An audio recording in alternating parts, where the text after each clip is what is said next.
So, today, because I am searching for something new to read and or something to indulge, which is gonna fill a bit of time that I'm having with something that is smart. And I would consider reading books a bit smarter than watching anime or some other series or watching YouTube or basically also doing some unnecessary work. I mean, in terms of designing something, in terms of recording videos, I mean, I could go on and on and on and on, but there is no particular benefit to that. Of course, I could also just put way more time into each and every video, but I wouldn't also consider that to be sensical, actually. So I thought, well, what about reading? What about indulging something? What about consuming something that is gonna get me further, that is gonna give me something, even if it is only joy, and even if it is actually only a story. So could also be fiction, though.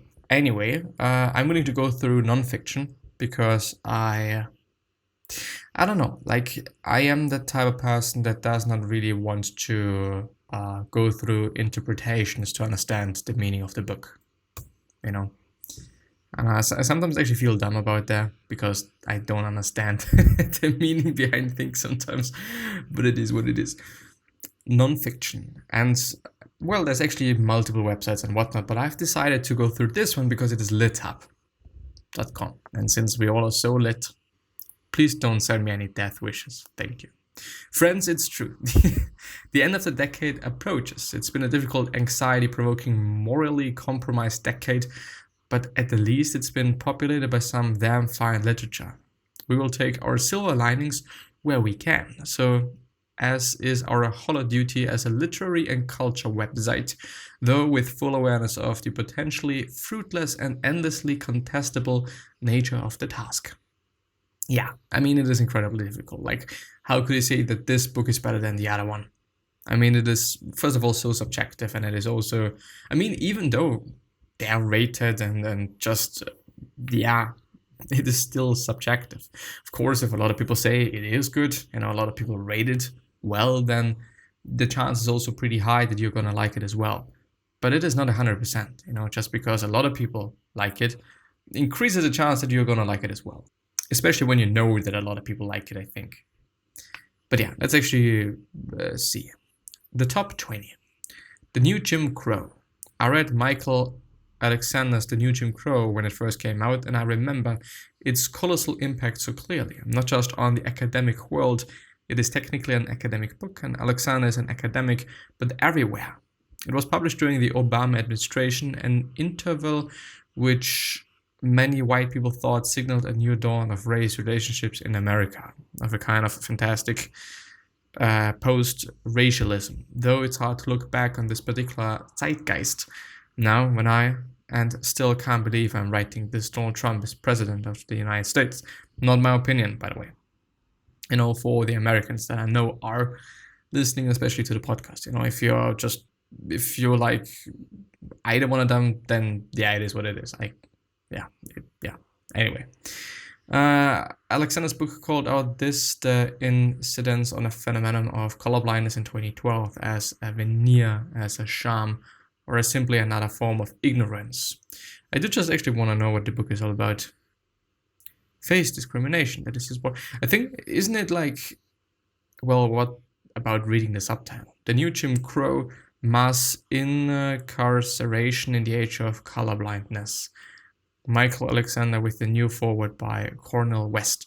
So I think it is about racism, this book, whole entirely, which kind of makes sense if you think about colorblindness, as being kind of the opposite thing of racism.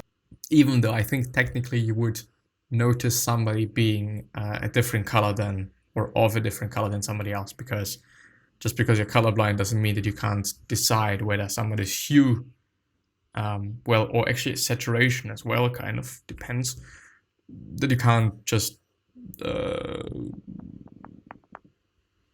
differentiate. Exactly. The next one, The Emperor of All Melodies, a biography of cancer. Siddhartha Mukherjee or whatever. Siddhartha Mukherjee, The Emperor of All Melodies, from 2010. By the way, the other book was also from 2010.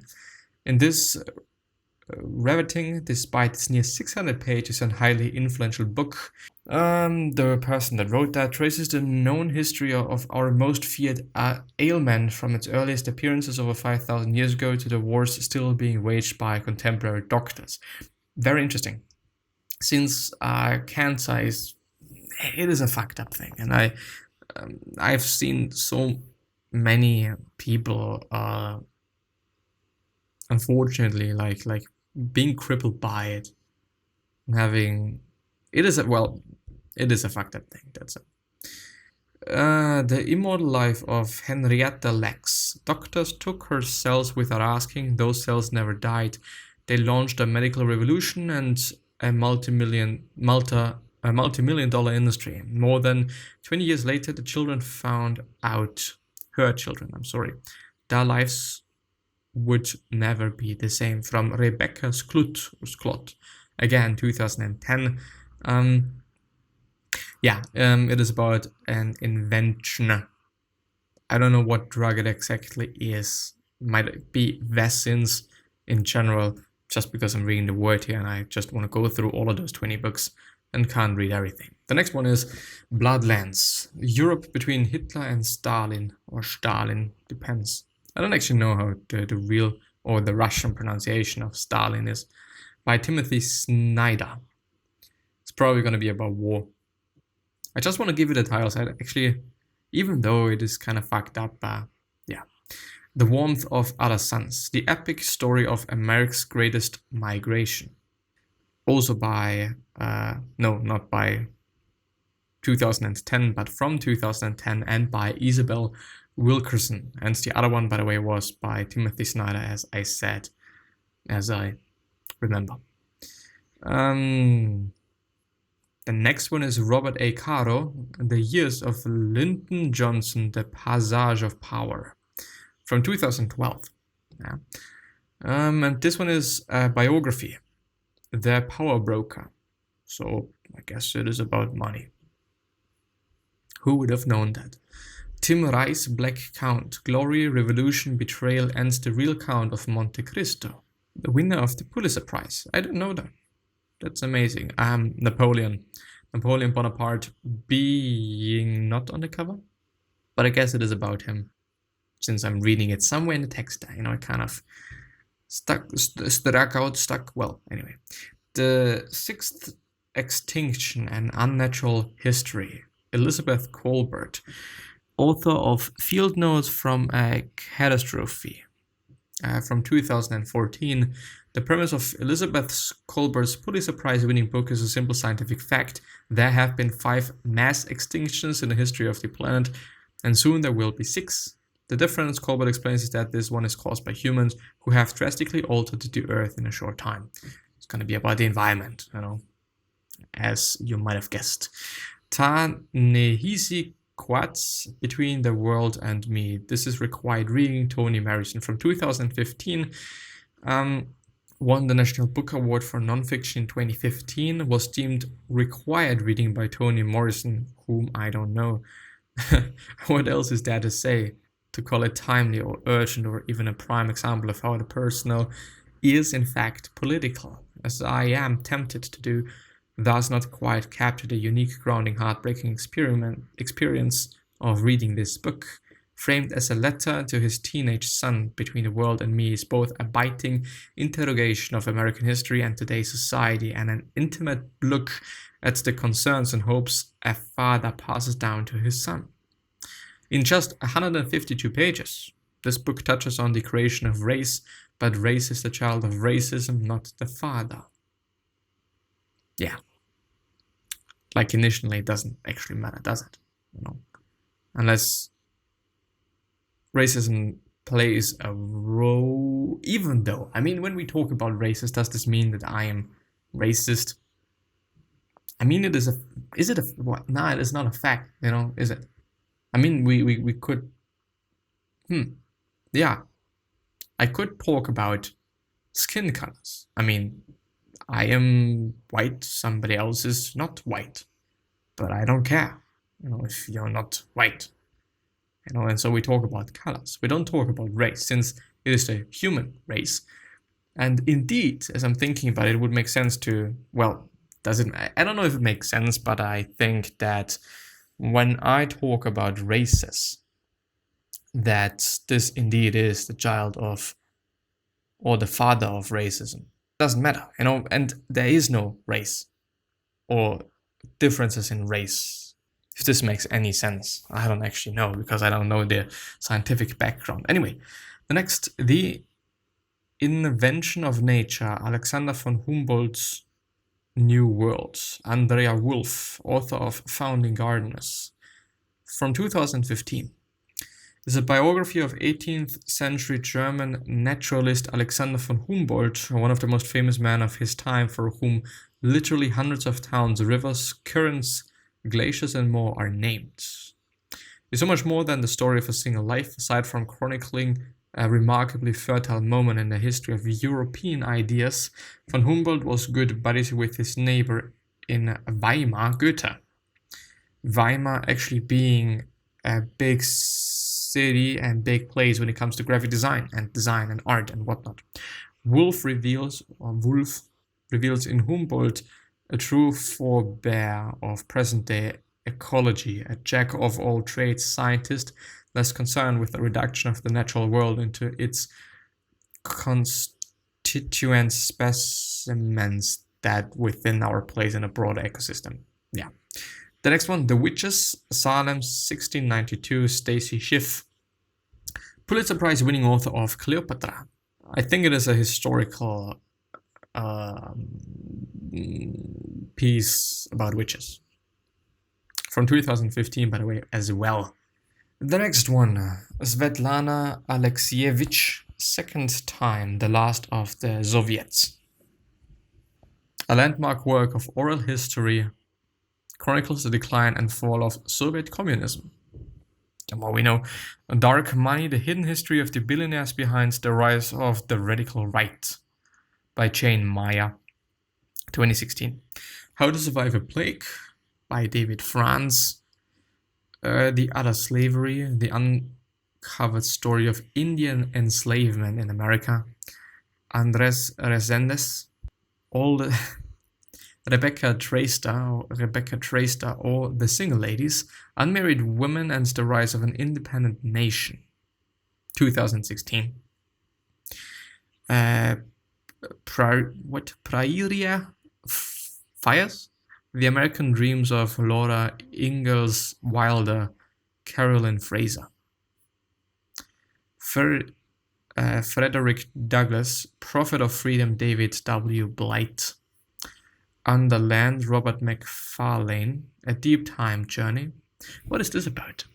One hesitates to label any book by a living writer his magnum opus, but McFarlane's Underland, a deeply ambitious work that somehow exceeds the boundaries it sets for itself, reads as offertory and elegy both, finding wonder in the world even as we mourn its destruction by our own hands.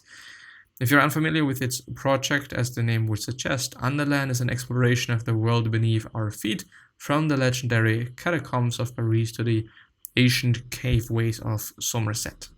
There you go. Saying that, well, I'm actually gonna go through... my honorable mentions. There's also honorable mentions. How to Do Nothing, Resisting the Attention Economy. This book will change how you see the world. Malcolm Harris, author of Kids These Days. I grew up in a town named after a body of water, Rye Brook, and went to a high school also named after that body of water, Blind Brook. But growing up, no one seemed to actually know where the brook was, at least none of the kids. We didn't talk about it except to note its hiddenness. It's behind the school, someone once told me, while another person said it was behind that hotel, behind the park, behind the airport, whatever. My search that day came after I read Johnny Orwell's account of her similar awakening to the ecology of her hometown. One way of describing the premise of this book is to say that which has been present all along is reality itself. Each of us, from day to day, living our physical lives in a physical place. But in 2019, life doesn't usually feel like that. It feels like an onslaught of forces that aim to turn our attention away from this reality and monetize it in a shapeless virtual space. In that environment, all writes doing nothing or finding any way to disrupt the capitalistic drive to monetize is an act of political resistance. Sounds interesting. The second place, therefore, is Ghosts of the Tsunami, Death and Life in Japan's Disaster Zone by Richard Lloyd Perry.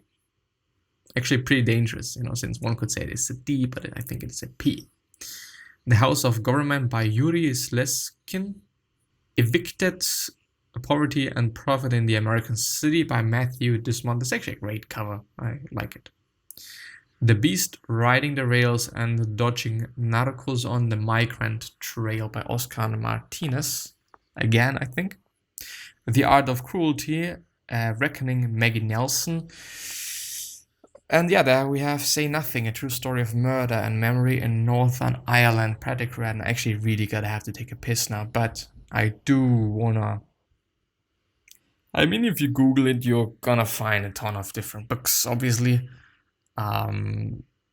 James Clear being the author of Atomic Habits, and he says the 10 best fiction books are non-fictions are When Breath Becomes Air, Sapiens, Into Thin Air, A Personal Account of the Mr. Everest Disaster, Surely You're Joking, Mr. Feynman, which actually a lot of people say is good, Guns, Germs and Steel, The Fates of Human Societies, Manual for Living by Epictetus, which is also great, Influence, The Psychology of Persuasion, Meditations by Marcus Aurelius, which I've also read and was kind of disappointed, but I'm going to talk about that, A Brief History of Time by Stephen Hawking, The War of Art, Stephen Pressfield, and This is Water by David Foster.